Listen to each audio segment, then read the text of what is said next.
Шановні мої підписники, сьогодні святкує своє день народження Наталія Григорівна.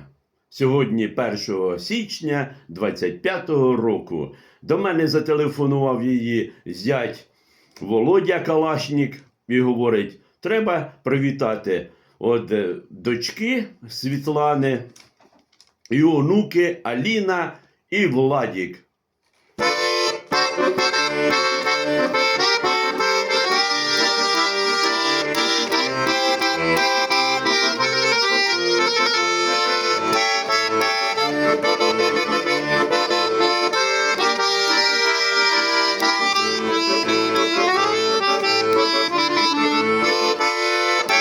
Вишивала мати солов'ї, та й забула, вишила гаї.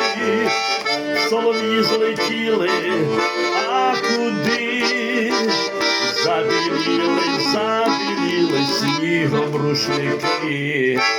Соловейки, солов'ї, не летіть ви у гаї, а зимуйте в рушниках, бо зима чекає у гаях.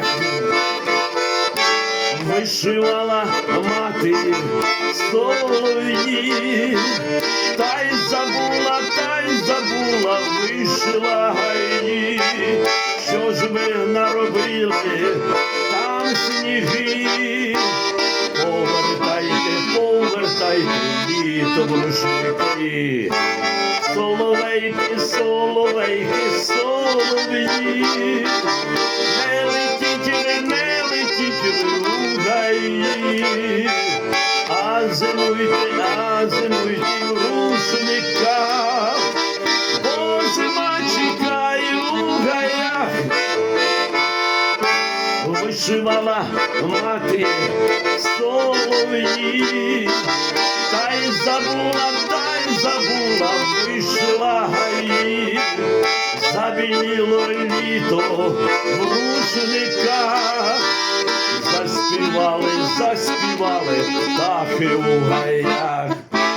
Соловейки, солов'ї, не летіть ви у гаї, а зимуйте в рушниках, бо зима чекає у гаях. Шановні друзі, пишіть привітання іменинниці Наталії Григорівні. Їй дуже буде приємно. Пишіть у коментарях її вітання. Дякую.